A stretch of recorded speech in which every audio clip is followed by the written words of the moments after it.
Driving around Canberra the last couple of weeks, I've been really impressed with how many stickers I've seen in the back of utes and trucks and stuff. And it's not weak to speak.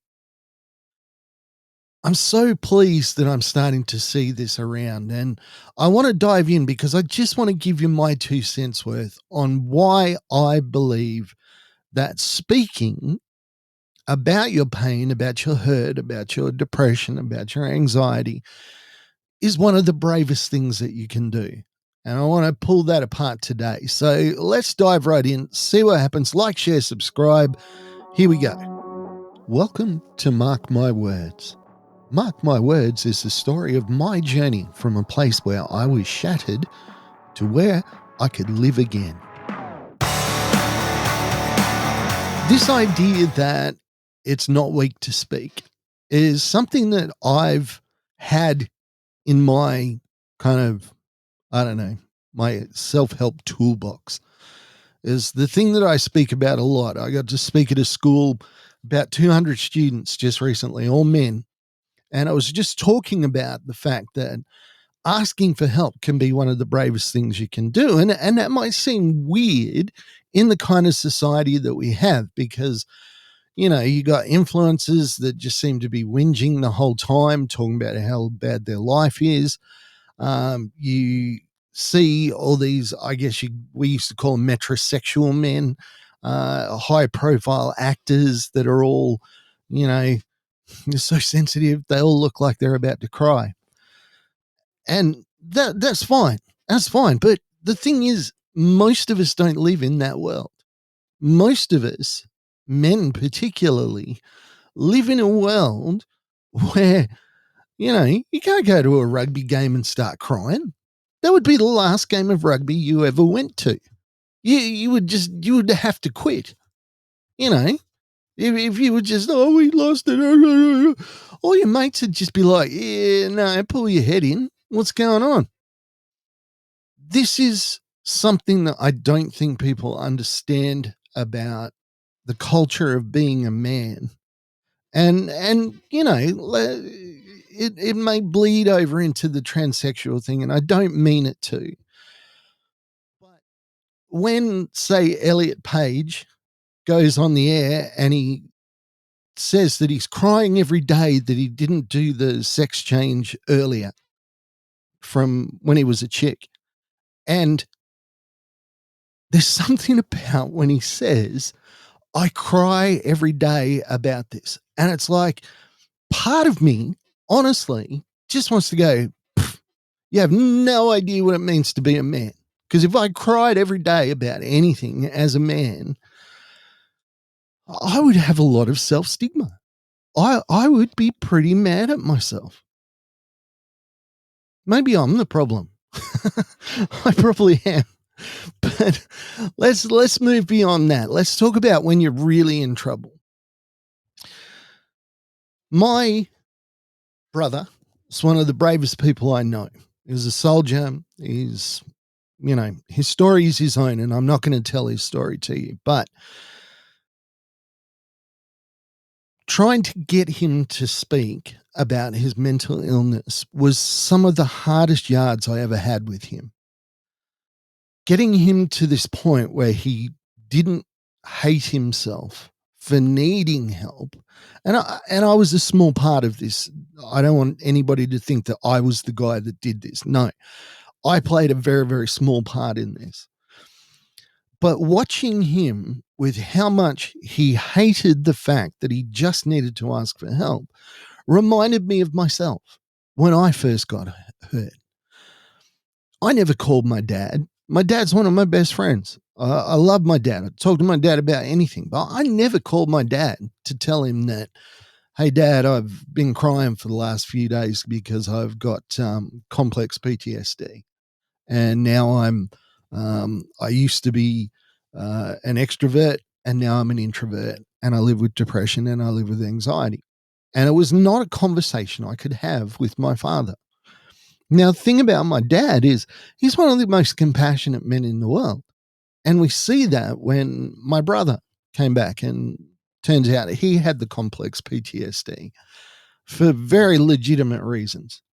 of course. I mean, he was a veteran. So, and he was outside the wire. He's not one of those dudes that, sat in an air conditioned restaurant for the whole time he was there. He was actually out in the field. He was doing the work. And that's changed, I think, the conversation around mental illness with my father. But I've never been able to sit down and tell him exactly how I feel.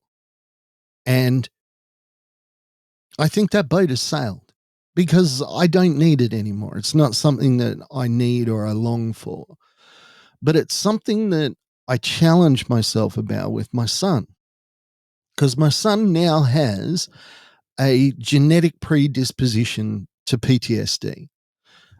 His grandfather had it. He was there during the Battle of Long Tan, and various things happened which gave him PTSD, and he lived the rest of his life undiagnosed. Dealt with it by drinking and basically being an ass. He was still my grandfather. And when he was kind, when he wasn't suffering, he was an amazing grandfather. But when he'd go into those spiral times, those times that everybody with PTSD will go through, we didn't understand. We just thought he was being an ass. We didn't know that he had the PTSD. So when it comes to my son, he came out to me the other day and he said, "Dad, I don't want to tell you this, but I've been a bit sad lately." There was a lot more to the conversation, but that's what it came down to. And he was stunned when the first thing I did was congratulate him on how brave he was being. He did not expect that at all. And that's why when I work with organizations and they're trying to build a response to people sharing with them, I always insist that the first thing that you do is thank them. Tell them how brave they are. Tell them how much courage they have. So, what does this mean? Well, I just want to be one of the voices that tells you from experience that it is not weakness to speak. I had the privilege of listening to a guy tell his story the other day, and it is harrowing. It is a very, very difficult story. Childhood abuse, all sorts of just horrible stuff. And it took him 30 years to speak about it. And I was just talking to him after the event. I said, "Do you wish you had spoken up sooner?" And he said, "Yeah, I wish I had have had the courage to speak out sooner." See, I don't think acceptance is the problem anymore. I think that if the same set of circumstances happened to me today as what happened 20 years ago, maybe I would feel more comfortable talking to my father about it. Maybe it would be a conversation that we would have because I know that he would be accepting. I think the major problem is just having the courage to say the words, "I'm struggling." And as someone who was very independent, very self reliant, for me to have to entrust little things to my wife, things that I'd always done in our relationship, having to allow her to take ownership of them because I was incapable of doing them anymore, meant admitting that I was less than, that I was weak. I just want to speak to any blokes out there. This is for the blokes, I guess. If you're struggling with some stuff, you might not know exactly who to go to. And that can be a big problem.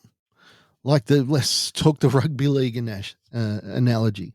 If you show up to play rugby or soccer or football or AFL and you burst into tears because you're overwhelmed or you feel like you're going to burst into tears, the last thing in the world that you're going to do is tell the other players, yeah? But in this day and age, if you're willing to go to a coach, maybe the captain of the team, maybe your best mate, and just say, "Mate, I'm really struggling. And I don't understand it. Now, of course, some people are going to be completely unprepared to hear this, and that's okay. There are people that, I hope my son doesn't speak to about his emotions. But that's what being careful is all about. And you might share something with someone, and I did at one point in my journey. Somebody in my family asked about my suicide attempt. I began to tell them, and they made a comment that was completely inappropriate. And I shut up and was like, oh, well, I'm not going to talk to the rest of my family about this ever again, if that's the response I'm going to get. See, the problem was I spoke to the wrong person. You have to be wise. You have to be a little bit careful. You have to have somebody that you trust, somebody that is not going to judge you. And this can be hard, but I'm sure nowadays most coaches that I speak to, and I speak to a lot, are very prepared to just be alongside somebody that is struggling, just to be an ally. A guy came up to me and said, mate, I'm struggling with this thing. Thanked him profusely, told him that I admired his courage, but I was never going to see him again. So I asked him, what are you going to do? And he said, oh, what do you mean? I said, where are you going to go now? What are you going to do? He said, oh, I don't know. I've talked about this. It's over. I said, no, I don't think it is. Who are you going to speak to? Who are you going to talk to next time? And it was about calling Lifeline. It was about this. It was about that. I was like, do you have a coach that you could speak to? Do you have a best mate, somebody that loves you, somebody that, will be on your side? Now you've taken the first step. You spoke to a stranger about this, and that took immense courage. And look at how well this has turned out. Finding the right person to bare your soul to, even if you know beyond a shadow of a doubt that it's the absolute right person. I'll give you another example from my life. There are people that I support with their mental illness. There's very, very few people that I let support me because they're not capable. They don't have the ability to, and it's just not a criticism of them. It's just a fact of life. I know that I can't trust them to, support me, so I don't overload them. They got things to worry about.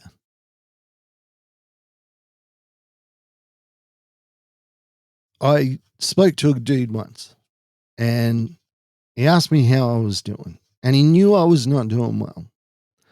And I said, I'm fine. And he said, no, no, mate, I'm here to understand now.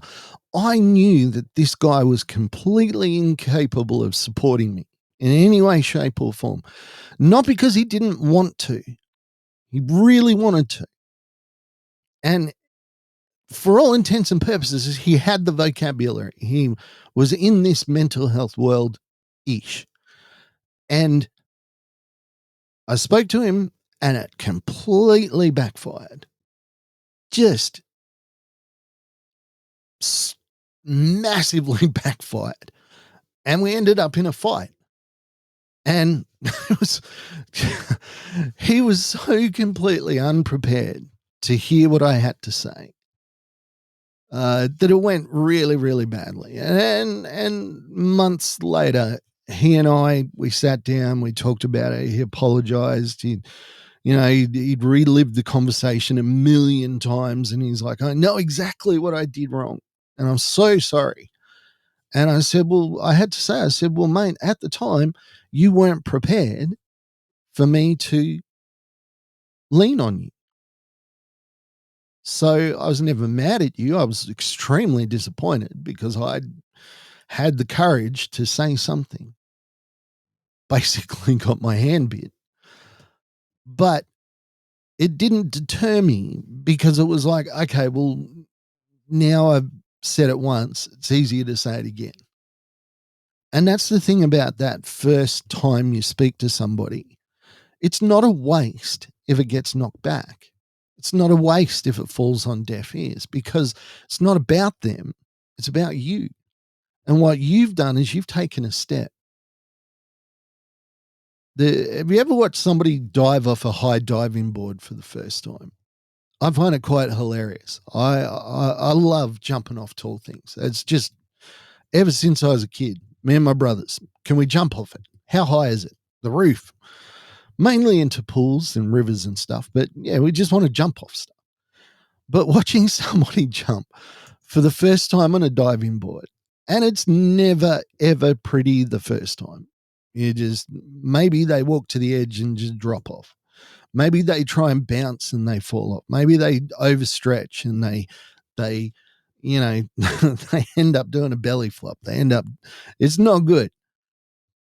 But if they've got the courage to get back up there again, they learn a lesson. They're like, okay, I've done it and it wasn't as bad as I thought it was going to be. Because they'll hit the water and they'll be expecting to be hurt. You ever seen that face? Like they're expecting that I'm in a lot of pain because I fell off and they realize that didn't hurt at all. Falling into the water is not that bad. So they do it again and they get a little bit better at it. And they do it again and they get better at it. And then they become a junkie like me and my brothers were about jumping off stuff. Let's find something to jump off.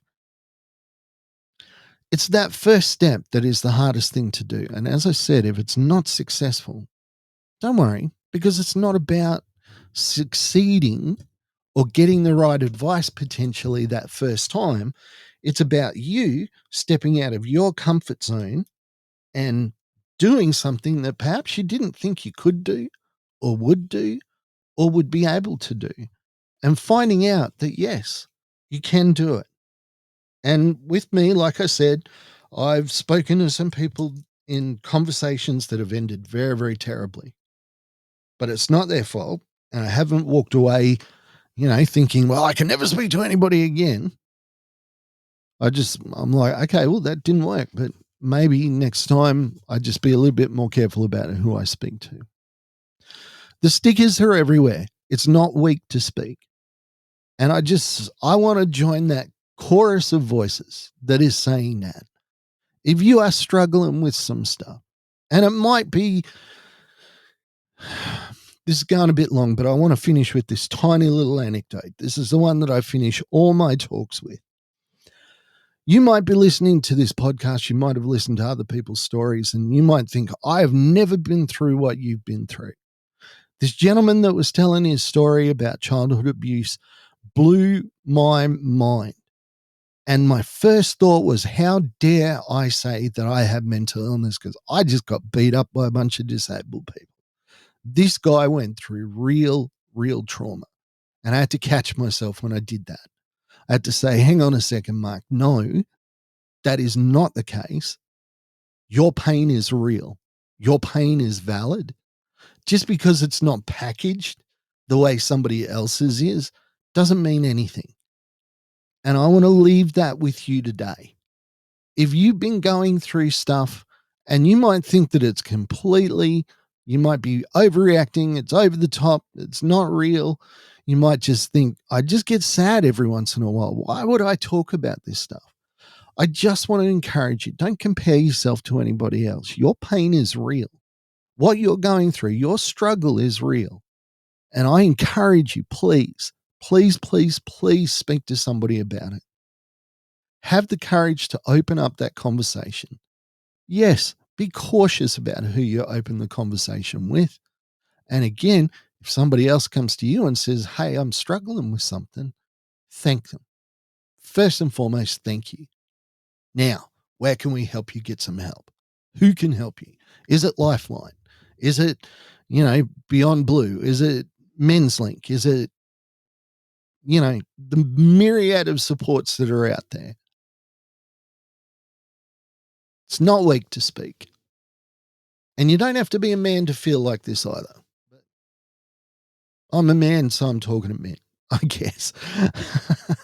Hey, I want to thank you for checking out Mark My Words.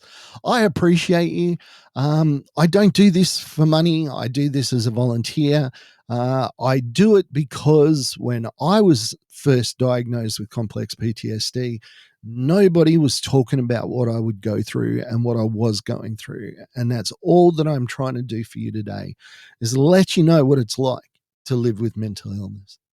You're awesome. I appreciate you. I very much look forward to speaking to you again next week. Bye for now. Thank you for listening to Mark My Words. I'd like to thank my producer, Meredith Brosnan, and also Torian, Kevin, and Lorraine. And I can't forget the band Adelaide, who allows us to use their song as our theme.